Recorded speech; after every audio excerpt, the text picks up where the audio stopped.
Welcome, Mantua Township friends. Mayor Bob Zimmerman here with Volume 12 of the Mayor's Message. We're going to try something a little bit different this time around. We're going to provide you with highlights of our Township Administrator Jennica Bileci's budget presentation from our July 10th Township Committee meeting. We hope you find this information informative and helpful, and we hope that it answers some questions that you may have about our 2023 municipal budget.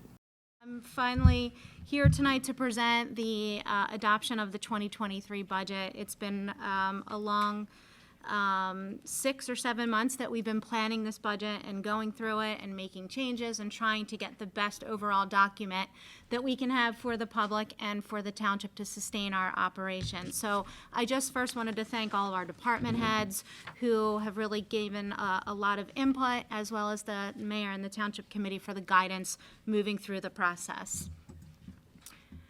A couple accomplishments and highlights that I thought would be very important to go over prior to getting into the nuts and bolts of the budget is to talk a little bit about what we've seen in 2022 and 2023. One thing that we're really proud of is that we had 0 audit findings for 2021. That's really attributed to high quality work ethic from our financial team and really making sure that they keep their eye on the ball and that they're making sure that our financial documents are in the order that they need to be. So kudos to them, as well as to the staff in the municipal building. Another accomplishment that we've seen was the tire amnesty program. March is always tire amnesty in the county. And what we did this year was that we actually asked residents to put your tires out, and we will physically pick them up for you. So you don't have to drop your tires off to the GCIA. We physically come out. Public Works adds another service to our core services that we already offer, and this is just another way that we go over and beyond providing services to our residents. Over those 5 days, Glenn reported that we picked up 187 tires. So obviously the tire amnesty program is working, and it helps keeps our streets clean and take the tires off people's properties that they otherwise wouldn't know what to do with. Another accomplishment for 2023 is that we were able to sustain our bond rating, the AA3 bond rating, and what that does is that allows the town to be more valuable to investors. We're more favorable to buy our bonds so that we have a better chance to have our bonds sold, that we're in a financial position that we would never default on any of the payments once the bonds mature. So that's a huge accomplishment, is to keep this really, really high credit rating as we move through the financial process, as well as through our operations. And then another accomplishment that we're really happy and excited about is our really push to increase social media, as well as how we communicate with our residents. Over the last year, we were able to hire 2 part-time gentlemen. You'll see Josh in the back, who's working with us. We had another gentleman, Brett, that left us and started a full-time position, but they really, under the direction of the mayor, really kind of geared up how we present our information. We started our first YouTube page. The mayor is now doing mayor messages that help get out information to the public on events that are happening, important news, any kind of emergencies. So it's really a great way to get our message out in order to give the residents of our town a chance to see who we are and what we have to offer in terms of different events going through the township. So those are just a couple of our accomplishments that I really wanted to highlight on before we went into the components of the budget. One thing that's really important to understand is the total tax breakdown of our municipal budget. And before we look at all the different components, it's important to understand that there are 6 different taxing entities that are included in your total tax bill. They are the county, our 2 school districts, which is the local Mantua, then the regional high school, the fire district, the county, open space. So again, all of these total tax rates are what's used to compile your total tax bill. And again, how much of your tax bill is really being paid to Mantua Township for the services that you use? About 20%. So that pays for all your public safety, your trash removal, your health and senior services, your recreation programs, community development. So all of the services that you use from Mantua Township is about 20% of your tax bill. And I'll go into that a little bit further once we go into the tax breakdown. So again, where do all your taxes go? Where does that 20% go? And just to give you a snapshot, We are responsible for 16,000 full-time residents. We are responsible for daily visitors, for 24 hours a day, 7 days a week services, police protection, miles and miles of roads that we have to maintain, infrastructure, buildings, recreation programs. So all of these services and all of these different core components and departments is where your tax dollars go. And again, for this amount, we just wanted to show you that we try to keep taxes at a minimum. We try to provide great services. We try to implement new things along the way while really trying to keep the tax burden as minimally as possible. For our budget goals this year, we try to keep them consistent and really bridge on the different goals that we have. Obviously, the first one is to minimize our tax burden. We all know that taxes in New Jersey are just too high. We understand that. But we try our best to keep our local rate low while still providing all the same level of services.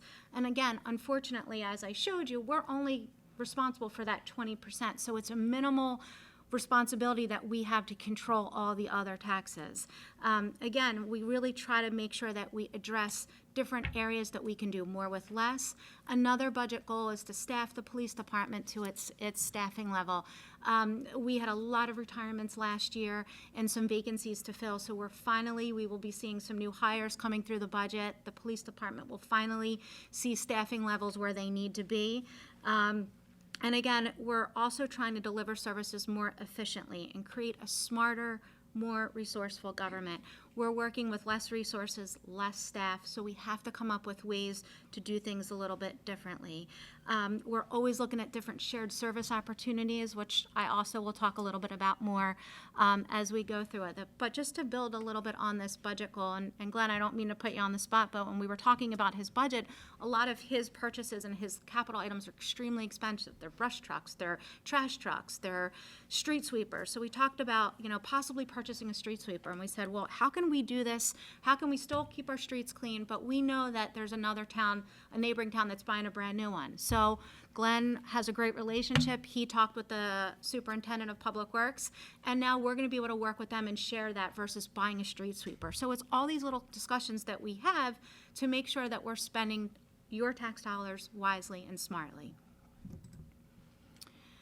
The reassessment. This was a really big project that went through the town this year, and there's two components of the impact of the reassessment that is important to point out. For the town, we increased our net valuation by 46%.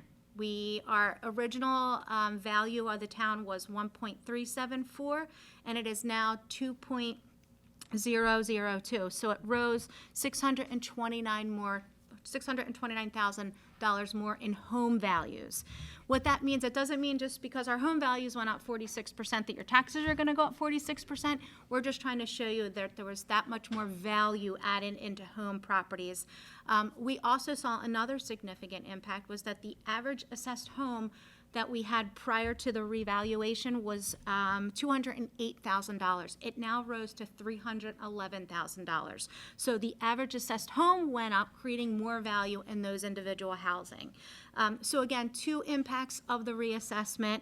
And as many of you know, I know there's a lot of questions on the reassessment, but reassessments are revenue neutral, meaning if the reassessment goes up, your tax rate goes down. So it doesn't matter how much more valuation or net valuation we get, we still get the same level of taxes in terms of a reval.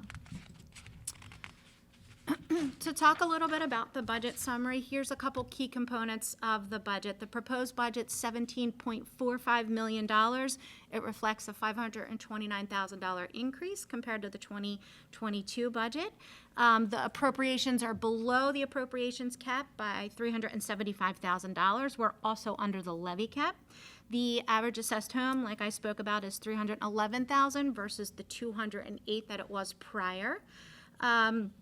The budget also includes a $1.5 million capital plan broken out into road repavement, road resurfacing, police vehicles, some improvements to the park, as well as public works. The budget also calls for a decrease in the local rate. It went from 0.71 to 0.51, so it's a 20-cent decrease in what the rate was. This is normally what you see through a reval. With the new rate, an average assessed home at $311,000, we'll see a total property taxes of about $11,000. Of that total tax dollars, about $2,300 comes to the municipality. So that's what we're responsible for out of the total bill that you pay. So that's what the average assessment is looking at. This just gives you an idea of what our revenues look like from 2022 to 2023. Some significant key points in our revenues is that we are using $1.49 million in surplus, which is $100,000 more than what we used last year. It also includes another increase in state aid of $72,000. I know, Pete, you'll be happy to see that we have some additional state aid coming our way. It also includes money from the American Rescue Plan, funds from the federal government. We still had ARP funding that we're able to utilize this year, but we will not have any funds remaining for 2024. So total increase or the total revenues is 17.452. In terms of the appropriations, I wish this chart was a little bit bigger, but unfortunately, let me just point out a couple areas in which our expenses increased. A couple highlights for our expenses. Obviously, our 2022 budget's the gray bar. That was at 17.123. And the 2023 budget, which is the blue bar, is at 17.452. The largest increase this year are on mandatory statutory expenses, our pension payments, our health insurance payments, anything that are expenses that we have no control over. Our health insurance increased by 5% this year, which was a total of $141,000. That's net of employee contributions. Our pension payments went up $160,000. So these are all mandatory statutory increases that we had to find ways to either cut back other line items in order to fund these, or obviously raise it in appropriations. There was a decrease of $200,000 in debt service. That's a result of retiring of our debt. And our capital improvement program, our capital account went down by $65,000. So these are some of the highlights of what is costing, or where our bills are and what bills are required and legally mandated by the state.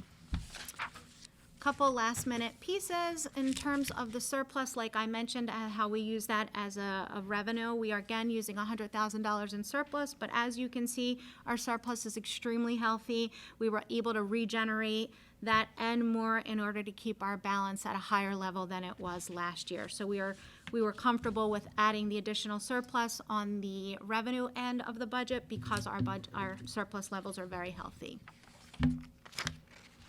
Some of the grant opportunities that we saw this year were the following. We were extremely surprised and lucky to receive a $75,000 rubberized playground grant. What we'll be doing with that is we will be utilizing it to offset some of the cost at Chestnut Branch Park for new rubberized playground underneath, or playground surface underneath the playground. So it's something that we've been wanting to do for many years. However, the funding has been something that we've been trying to figure out ways around, and this was a great opportunity that we were able to apply for this and receive it. We also received a $25,000 grant that will help with our mapping and our GIS for stormwater. We also received a $50,000 grant this year to help offset costs for our new senior bus. We're very excited about that as well.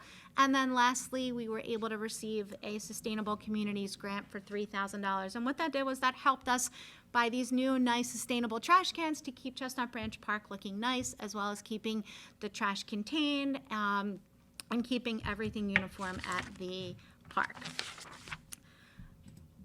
Couple other items in terms of our capital plan. This is what we will be spending our $1.5 million on. We will be spending $710,000 in road repairs and road reconstruction. It'll be for South McCarthy, it'll be for West Mercer, Crescent Hollow, Spring Valley, and Chapel Ridge. So this was a significant portion of the capital money will be utilized for road reconstruction and repairs. $160,000 for our police department, which includes 2 patrol vehicles, as well as some additional improvements to their police facility. Our parks department will be getting, utilizing the capital funding for the playground surface, as well as a new diesel mower that will help them be able to efficiently mow the grass at Chestnut Branch Park quicker and more efficiently, and then some additional final fencing. And then lastly, our Public Works Department will be getting a new tar pot machine that will help with potholes, and some new mowers, and then the senior bus. So these are just ways in which we're really improving our infrastructure and making sure we're spending wisely to keep up with the services that we are providing. In terms of shared services, this is one area where we're extremely aggressive in terms of shared services. We have 2 new shared services this year, and these are ways that we can offset our cost in order to provide services to other municipalities, or contract with a municipality to help with a service that we need attention to. 2 new shared services this year, one with Winona for housing inspections, and one with Glassboro for our CFO and a QPA. If we secure any more of these shared services, I don't think we're going to have any more room on our slides, but we are a municipality that's extremely proactive with shared services. We like to provide services, and we also like to evaluate and know when we can utilize another town to help us out and do something that they can do maybe better than we can. So again, all shared services really do is help control our cost and provide the same level of service. Looking ahead, 2 new things that we're really excited about. We are going to have a new disc golf course at Chestnut Branch Park. It's an 18-hole disc golf course. It's going to be on the 50 acres of land towards the back of the park. We have 2 volunteers who are helping and designing it, Jim Keel and Jason Moore. They have been extremely proactive, involved. They've been wonderful to help get this golf course up and running. We'll have more information to come once we get through a little bit more of the design and the mowing and the clearing and the preparation of the land. And then we're also looking forward to the Gene and Rick Edelman Fossil Park, which is set to hopefully open in spring of 2024. So these are 2 new exciting projects and new things that we're looking forward to in the next coming months. And lastly, I just wanted to wrap things up and thank again all the various department heads for helping me, providing me the documentation that I need, and the Township Committee for giving me direction on where we need to go with various decisions. And then lastly, really thanking Mike Welding. Mike, I know you are, we are going to really miss you when you retire at the end of the year, but you have been nothing but a true friend and a great colleague, and I don't know what we would do without him if he didn't have all those calls every time I call him and ask him to help me out with something. So I can't thank him enough for all the help that he's given me through the years, especially with all of our budgets. I'm happy to answer any questions, but I really hope that this just gives you an idea of the services that we provide, how we do it, and an understanding of our municipal operations for 2023. So again, I'll take any questions if there are any for the public hearing. That's all I have for tonight. We hope that you found Mrs. Bileci's presentation helpful. We thank you for watching, and as always, on behalf of myself and the Township Committee, we look forward to continuing our service with honesty, integrity, and trustful leadership. Thank you.